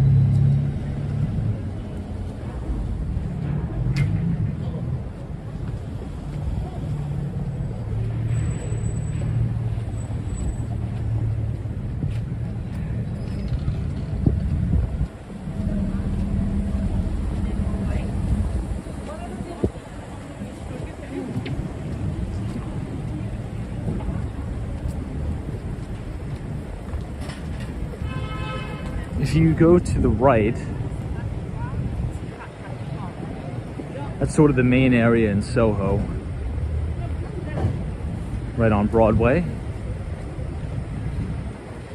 There's a lot of people out tonight, which is surprising in Soho.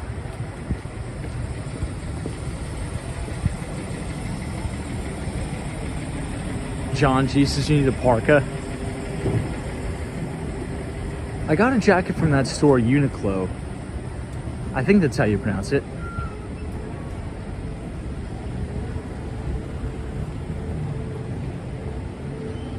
Yeah, this is where all the real expensive stuff is. You have Fendi here. You have Tiffany & Co. And I think you have the Givenchy. I think that's how you say it. And Y3.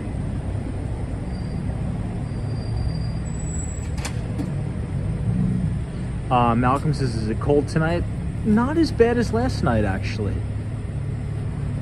Last night was much colder because it was windy. Last night was like, 35-mile-an-hour wind gusts. Tonight it's actually not bad.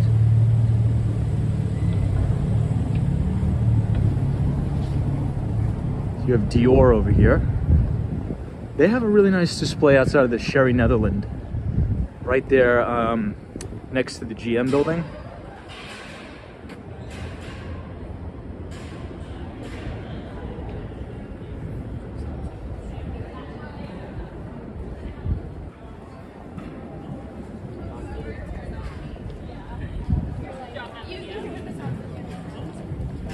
Wow.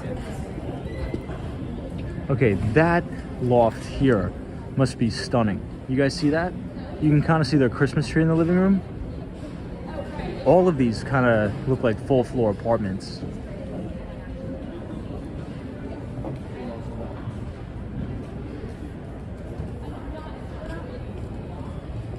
Man, and you're living right above the Versace store?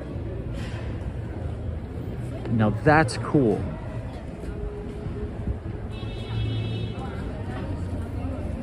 I really like those open floor plans, to be honest. One of our listings is kind of like that. It's obviously not in Soho. It's on 23rd Street. But it has a similar feel. I wouldn't say it's exactly like a loft style. It's more of an open railroad style apartment.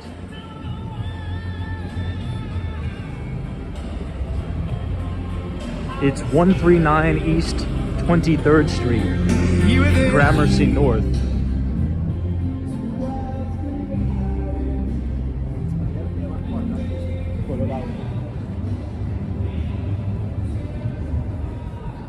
Oh yeah, I know.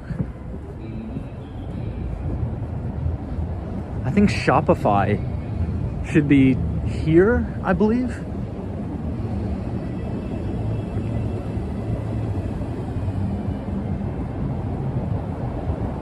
Hey, the LT Prod says, hey Tom, I enjoyed the recent newsletter as usual.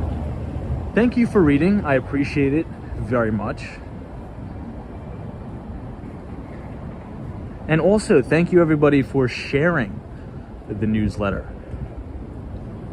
I think we're almost at 4,000 readers, which is pretty incredible. So I do appreciate everybody taking the time to read my work.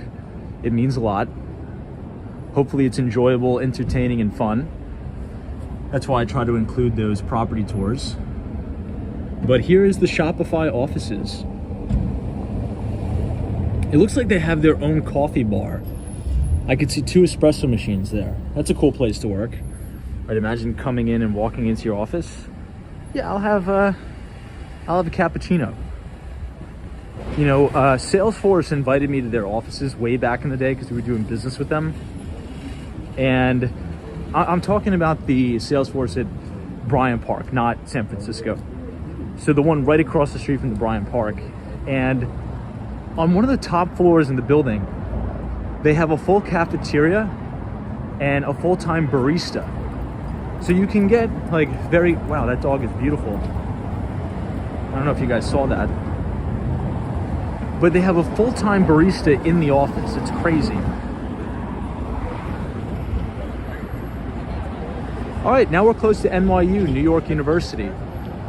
We're about to be at Washington Square Park in just a couple minutes here. We're gonna cross Houston Street. So we're making the transition out of Soho to the NoHo neighborhood of New York City.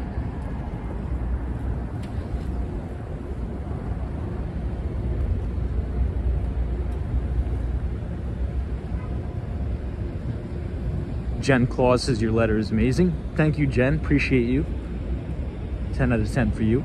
I see Cody is here. Says, hey, Tom. Merry Christmas, Cody. Happy holidays. And happy Friday from New York City, Soho.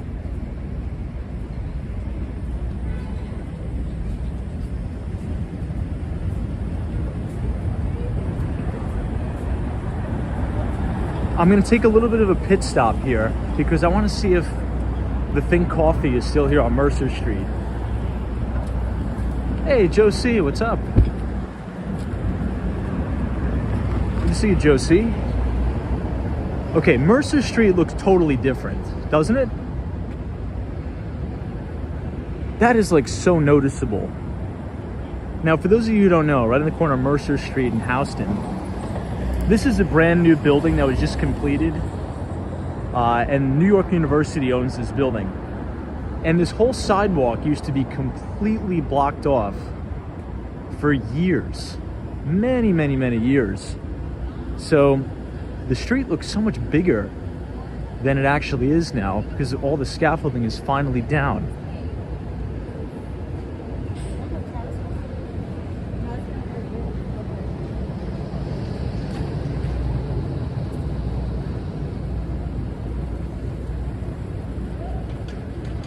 Yeah, we'll see if this Think Coffee is open. It's a good spot. Now, before the pandemic, this used to be open till 11 o'clock at night.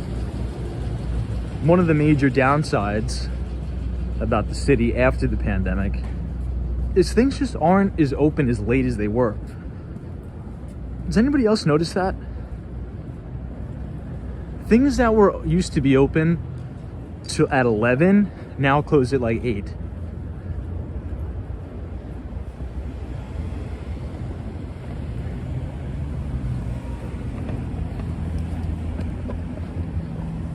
Bleecker Street.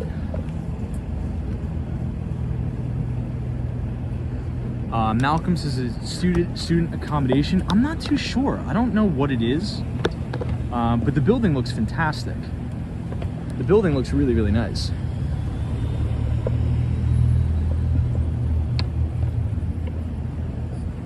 You could see a better shot of it from across the street.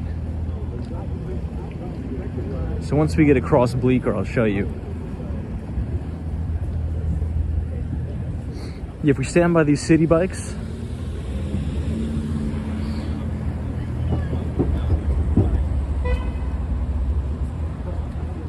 it's a very unique looking building. It's probably, I mean, it looks like classrooms or lecture halls, kind of.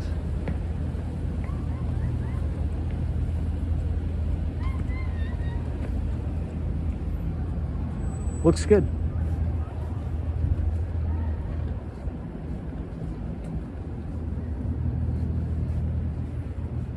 I checked the logic, says also businesses can't find people to work those late hours. That's a good point. I don't know, I like being out late.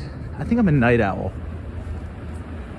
Who here in the chat would consider themselves a night owl, or are you a morning person? I feel like I get my best work done at like 1 o'clock, 2 o'clock in the morning. I don't know why. I've always been like that.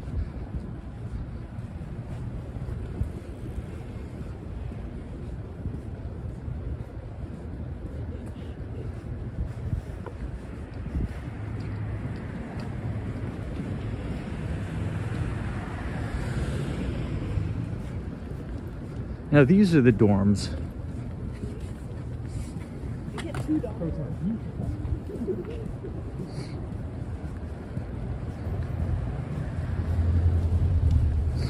Wow. Most people are at night. Estelle says morning person. Marty says night owl here. Says, yeah, I miss having a lot of places to be open in the city late at night. Same. My best work always comes late at night, just before a deadline.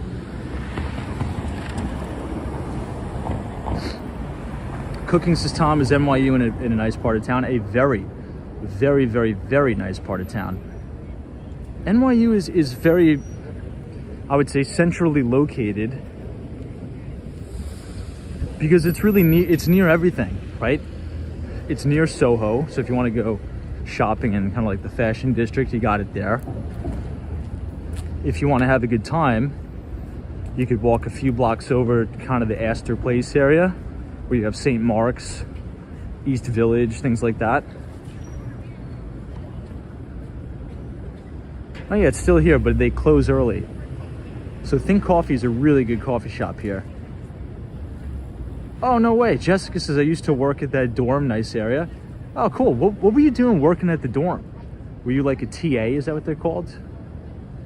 I don't know. I've never stayed in a dorm, but yeah, I really like this neighborhood. I mean, you have Washington Square Park. Now, when I was in college, I didn't go here. I went to a CUNY school in the City University of New York system. It's public school, public college mainly for people who are from New York State, right? Doesn't mean you have to be from New York State to go there, but the majority of the students commute from home.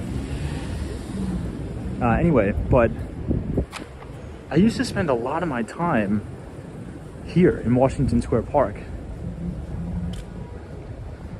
Josie used to tell me you going live at 9 p.m. No, probably not. I gotta go to a dinner.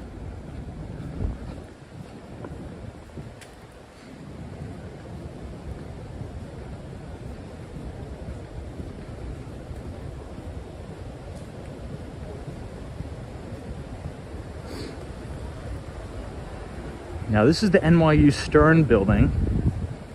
I always recommend a specific professor, Professor DeMonaran. They consider him the Dean of Valuation. He teaches corporate finance and security analysis right here.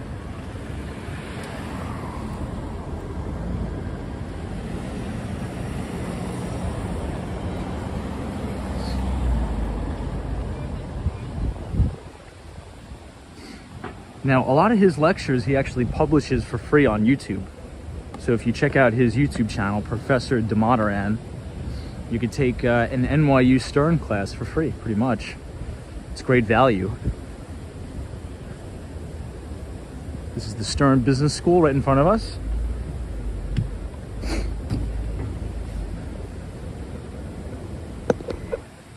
Our future Jamie Dimons will come right out of here. All right, everybody. I am going to jump on the train. I got to go back to the office. And I want to thank you all for joining me on this very early live stream here at Walks on Wall Street. If you enjoyed it, feel free to leave a like on the video. Subscribe to the channel if you're new. Once again, if you want to check your email, make sure you check your email, because yesterday I sent out the final issue of the Behind the Street newsletter for 2023. You do not want to miss it.